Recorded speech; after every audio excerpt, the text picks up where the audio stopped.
Avant de plonger dans cette histoire incroyable, pensez à vous abonner à la chaîne et à activer la cloche. Ici, chaque récit a quelque chose à dire, et vous ne voudrez pas en manquer un seul. Emma Johnson avait seulement 13 ans. Adolescente discrète et rêveuse, elle passait ses journées à l'école et ses soirées à dessiner, seule dans sa chambre tapissée de posters de paysages imaginaires.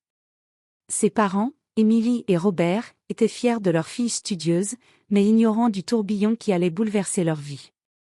Tout a commencé par de légères nausées et une fatigue persistante. Au début, Emma a pensé que ce n'était qu'un virus ou le stress des examens. Mais lorsque les symptômes se sont intensifiés, elle a dû se rendre à la clinique. Le visage sérieux de la docteure et son silence pesant ont suffi pour lui faire comprendre, quelque chose n'allait pas. « Emma, tu es enceinte. » Ces mots ont frappé la jeune fille comme un coup de tonnerre. Elle sentit le sol se dérober sous elle. À 13 ans, enceinte? Comment cela avait-il pu arriver? La panique s'empara d'elle, son cœur battait à tout rompre, tandis qu'une peur glaciale envahissait sa poitrine. Ses parents, eux aussi, furent submergés par le choc. L'incompréhension, la colère et la honte se mêlaient dans leurs regards. La nouvelle allait changer leur vie à jamais, mais personne n'imaginait encore que la révélation de cette grossesse cacherait un mystère encore plus terrifiant. Dans le silence de la clinique, Emma prit conscience que son monde venait de basculer.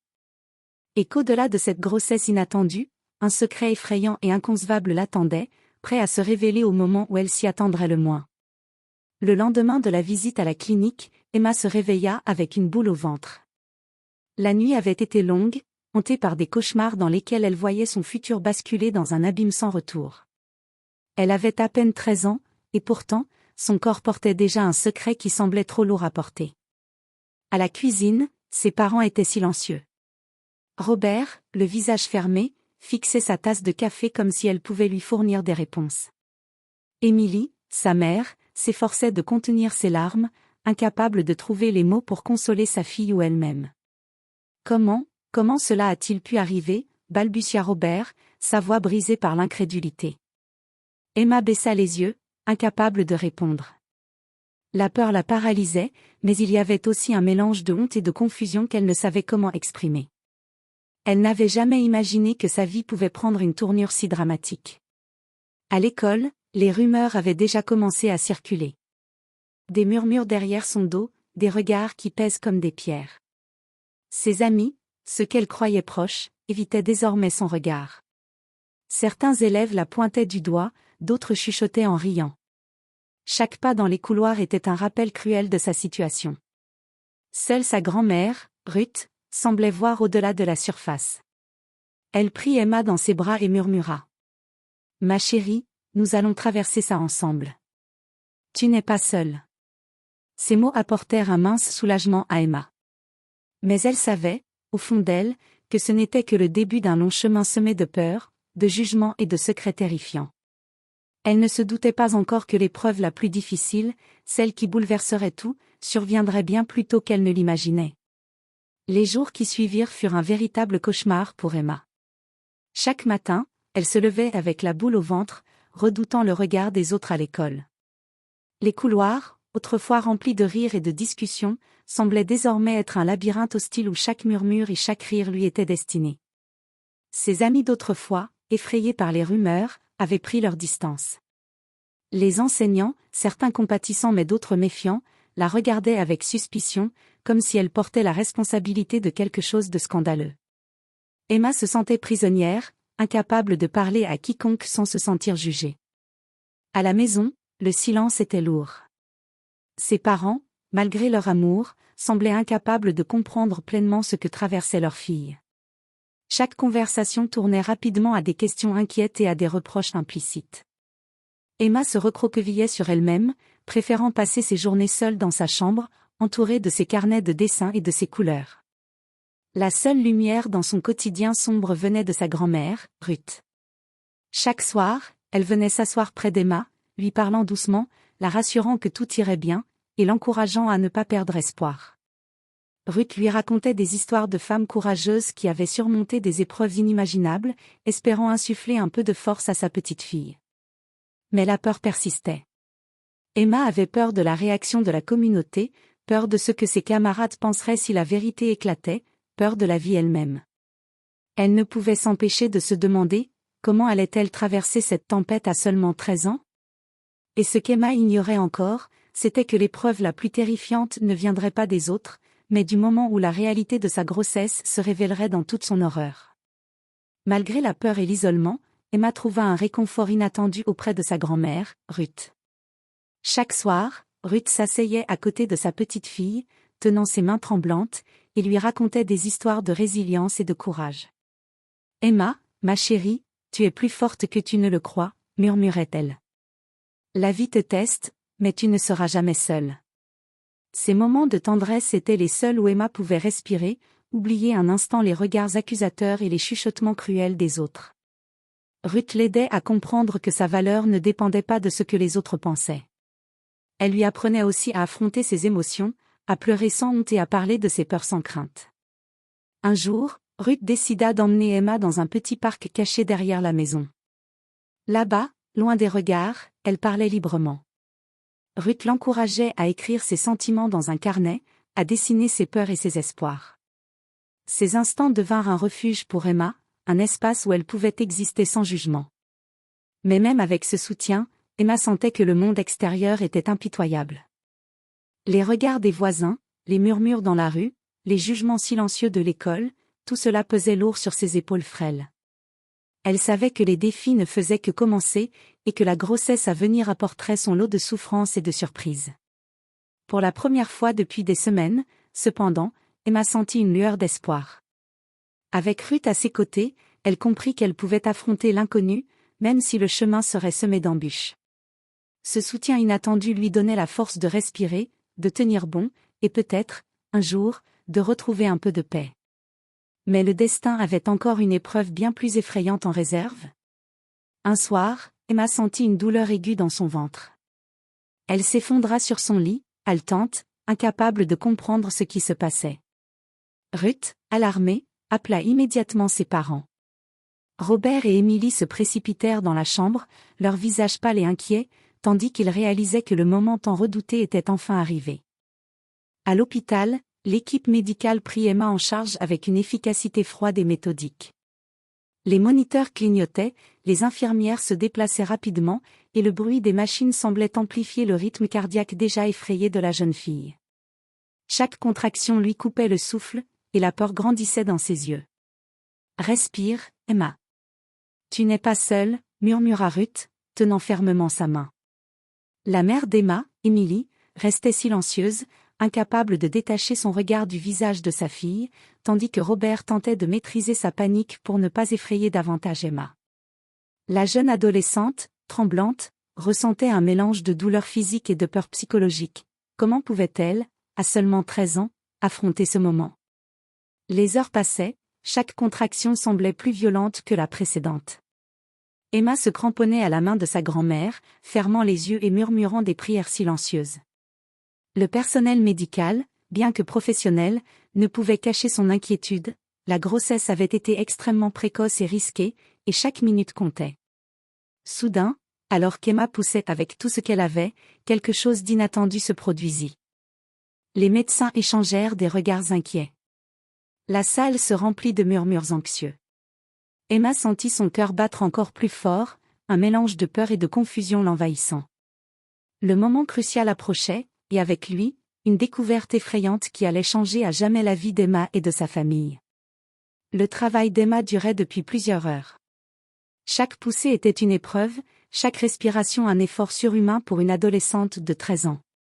Ruth et ses parents étaient à ses côtés, tenant ses mains, chuchotant des encouragements, mais même leur présence ne pouvait apaiser la terreur qui la traversait. Puis vint le moment crucial. Le bébé commença à apparaître, et immédiatement, les médecins échangèrent des regards inquiets. Une infirmière murmura à voix basse, « Ce n'est pas normal. » Le gynécologue s'approcha, son visage grave, les traits tirés. Il observa attentivement, appelant ses collègues pour un examen plus poussé. Emma sentit une peur glaciale monter en elle. « Qu'est-ce qui se passe ?» demanda-t-elle, la voix tremblante. Le médecin prit une grande inspiration et annonça, avec une voix qui trahissait son inquiétude. Il y a des anomalies, très rares, qui nécessitent une intervention immédiate. Le cœur d'Emma battait à tout rompre. Son bébé présentait des complications génétiques qui pourraient mettre sa vie en danger, et la situation exigeait une réaction rapide. Les médecins commencèrent à préparer l'adolescente pour une intervention d'urgence, tentant de stabiliser le bébé. Ruth serra la main d'Emma si fort qu'elle sentit la douleur, mais ses yeux étaient emplis de courage. « Ma chérie, tu vas t'en sortir. Nous allons traverser ça ensemble. » Dans cette chambre d'hôpital, l'angoisse et le désespoir se mêlaient à l'espoir et au courage. Emma réalisait que sa vie venait de basculer d'une manière qu'aucune adolescente ne devrait jamais connaître. Et alors que les médecins se concentraient sur la survie du bébé, un silence lourd s'installa, pesant sur toute la famille. Ce moment, terrifiant et bouleversant, allait marquer le début d'un long combat pour la vie et la force d'Emma, et révéler des secrets que personne n'aurait pu imaginer. Les jours suivants furent un tourbillon d'angoisse et de tension à l'hôpital. Emma, épuisée par l'accouchement et la douleur, restait sous surveillance, tandis que les médecins tentaient de stabiliser le bébé. Mais au-delà de la bataille médicale, un autre choc attendait la famille, la vérité sur la grossesse d'Emma commençait à se dévoiler.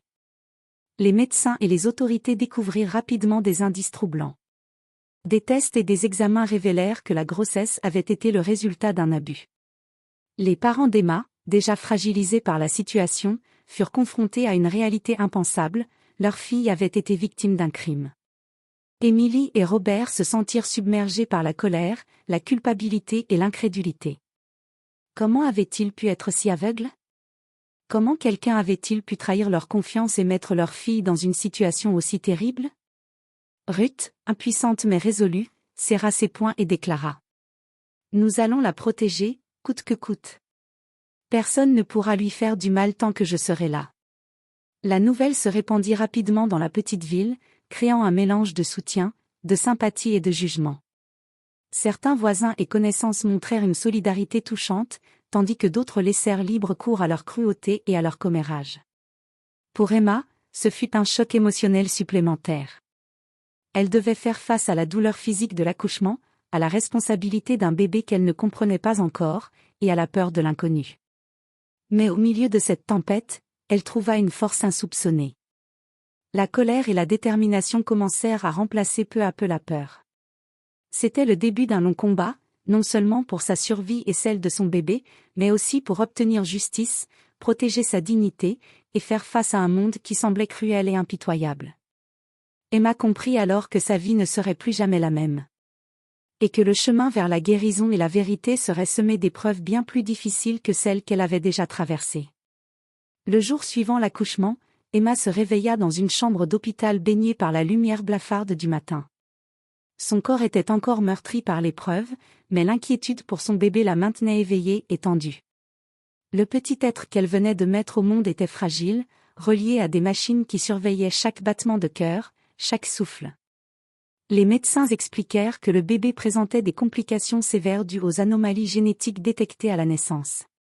Chaque jour, chaque heure était un combat, l'équipe médicale devait ajuster les soins en permanence pour assurer sa survie.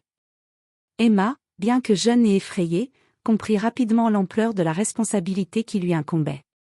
Ruth restait à ses côtés, veillant sur elle et sur le bébé avec une vigilance sans faille.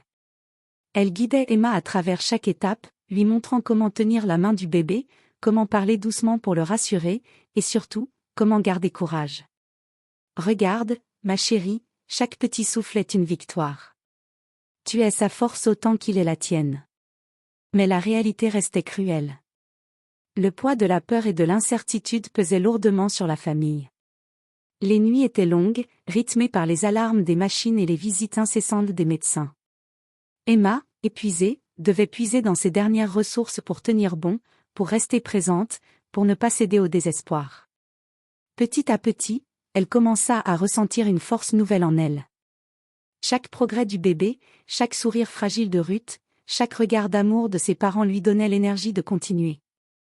La douleur et la peur n'étaient pas parties, mais elles étaient désormais accompagnées d'un courage inattendu. Emma comprit alors une vérité essentielle. La vie peut être cruelle, mais elle pouvait aussi être une source de force incroyable. Et pour la première fois depuis le début de cette épreuve, elle sentit que, malgré tout, elle avait une chance de surmonter l'horreur qui l'avait frappée. Le combat pour la survie venait de commencer. Mais Emma était prête à se battre, non seulement pour elle-même, mais pour celui qu'elle venait de mettre au monde. Alors qu'Emma commençait lentement à retrouver un peu de force après l'accouchement, un autre combat s'annonçait, celui des regards, des murmures et des jugements de la communauté. Dans une petite ville où tout le monde se connaissait, la nouvelle de sa grossesse avait circulé comme une traînée de poudre. Chaque sortie était un calvaire.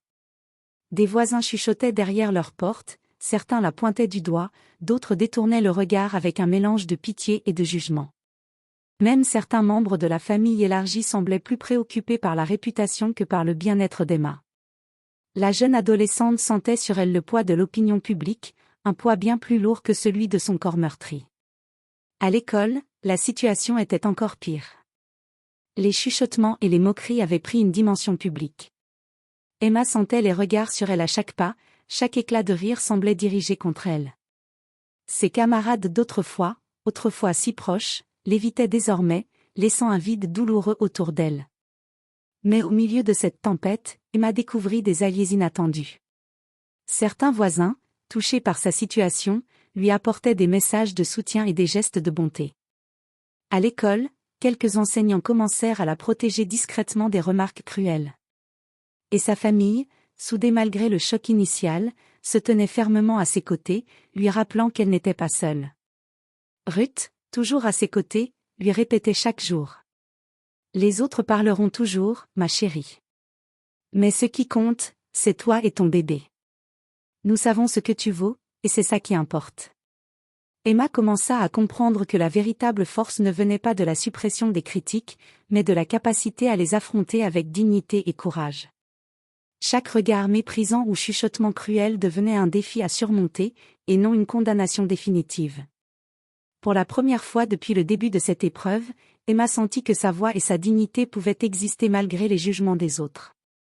Mais elle savait aussi que la route serait encore longue, et que d'autres épreuves, plus intenses et inattendues, l'attendaient.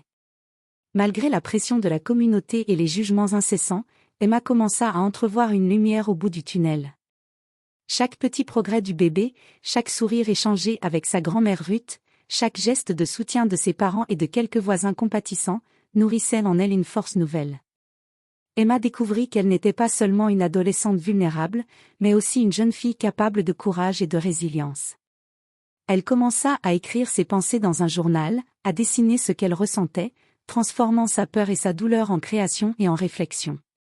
Ces moments devinrent un refuge, un espace où elle pouvait exprimer ses émotions sans crainte. La famille, elle aussi, se rapprocha davantage. Robert et Émilie commencèrent à mettre de côté leur honte et leur colère pour se concentrer sur la protection et le bien-être de leur fille.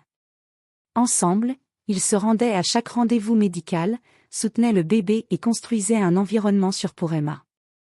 À l'école, certains camarades commencèrent à comprendre qu'Emma n'était pas responsable de sa situation. Petit à petit, quelques amis revinrent vers elle, offrant des mots de réconfort et de normalité dans un monde qui semblait jusque-là hostile. Mais plus que tout, Emma comprit qu'elle avait en elle une force insoupçonnée. Elle avait survécu à la peur, à la douleur, au jugement et aux menaces pour sa dignité. Chaque jour de survie devenait une victoire, chaque sourire de son bébé un rappel qu'elle pouvait traverser l'adversité. Ruth, émue, lui dit un soir en la tenant dans ses bras. « Regarde tout ce que tu as déjà surmonté, ma chérie. Tu es plus forte que tu ne le crois. Et crois-moi, ce n'est que le début d'une vie remplie de courage et de belles surprises. » Emma sentit alors une étincelle d'espoir brûler en elle. Malgré l'horreur et les épreuves qu'elle avait traversées, elle savait maintenant qu'elle pouvait avancer.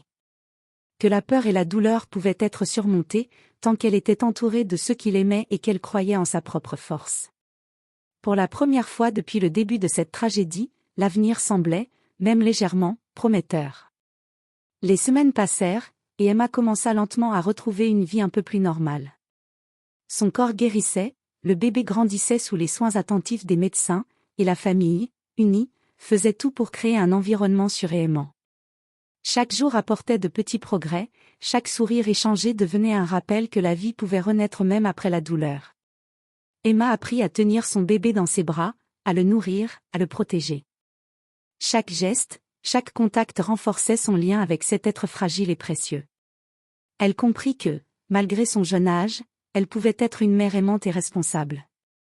La peur et la honte laissèrent progressivement place à l'amour et à la détermination. À l'école et dans la ville, la perception des autres commença à changer. Les rumeurs et jugements cruels furent remplacés par une curiosité bienveillante, parfois par de l'admiration pour le courage incroyable de cette jeune fille. Emma, avec l'aide de sa famille, apprit à faire face aux regards et aux questions avec dignité. Elle n'était plus seulement une victime, mais une survivante. Ruth, toujours présente, regardait sa petite fille avec fierté. « Tu as traversé l'enfer, Emma, et te voilà ici, debout, plus forte que jamais. N'oublie jamais que tu es capable de tout. » Emma sourit, serrant son bébé contre elle. Pour la première fois depuis des mois, elle sentit un réel sentiment de paix.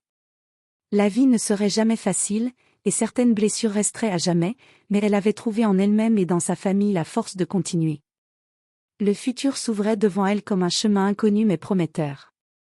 Emma savait qu'elle pouvait affronter chaque défi, protéger son enfant, et reconstruire sa vie avec courage et amour.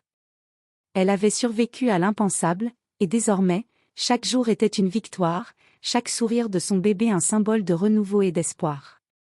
Et ainsi, malgré la douleur, la peur et les jugements, Emma Johnson commençait enfin un nouveau chapitre, prête à vivre, à aimer et à se relever, plus forte et plus résiliente que jamais.